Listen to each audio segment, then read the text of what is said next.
Au terme de cette capsule de formation, vous serez en mesure d'utiliser les télévoteurs en salle de cours avec le logiciel Turning Point.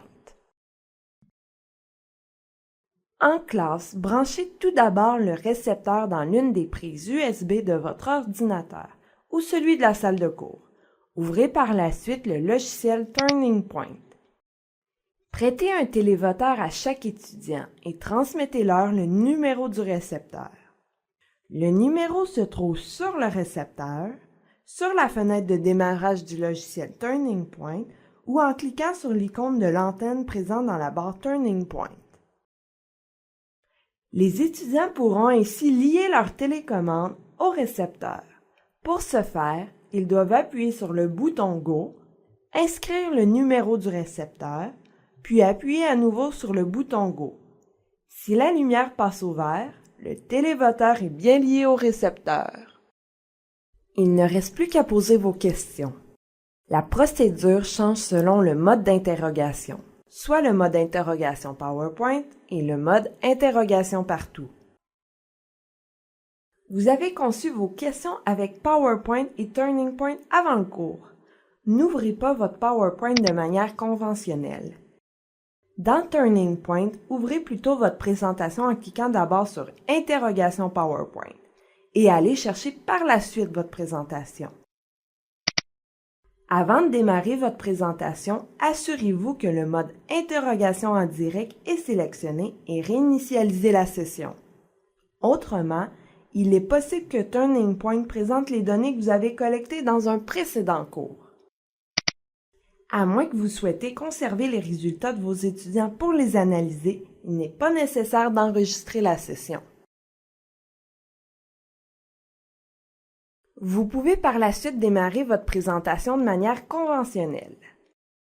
À une diapositive de questions, la barre Turning Point apparaît dans le coin de votre écran. Elle vous indique que vos étudiants peuvent entrer leurs réponses.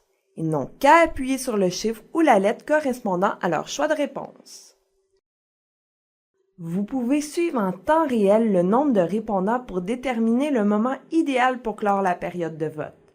Pour fermer l'interrogation, passez à la diapositive suivante. Les résultats sont automatiquement comptabilisés et s'afficheront à l'écran. Si vous n'avez pas conçu préalablement un PowerPoint avec des questions Turning Point, utilisez le mode Interrogation partout disponible à l'ouverture du logiciel Turning Point pour poser des questions à tout moment. Notez bien que Turning Point accepte d'ouvrir qu'un mode d'interrogation à la fois.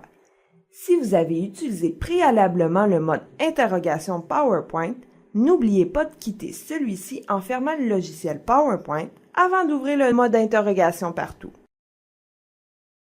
Une fois la barre Turning Point à l'écran, posez votre question au tableau, dans un document texte, une présentation PowerPoint sans interactivité ou uniquement à l'oral. Choisissez le nombre de choix de réponse, puis cliquez sur Démarrer. Vos étudiants peuvent à ce moment-ci entrer leur choix de réponse. Ils n'ont qu'à appuyer sur le chiffre ou la lettre correspondant à leur choix de réponse. Pour clore la période de questions, appuyez sur le bouton Arrêt. Les résultats s'afficheront automatiquement à l'écran. Vous êtes maintenant prêt à utiliser les télévoteurs dans votre cours. En résumé, en classe, branchez le récepteur USB puis ouvrez le logiciel Turning Point. Distribuez les télévoteurs à vos étudiants et demandez-leur de les synchroniser. Choisissez votre mode d'interrogation et c'est parti! N'hésitez pas à contacter la DAIP si vous avez des questions ou si vous souhaitez tester les télévoteurs avant votre cours.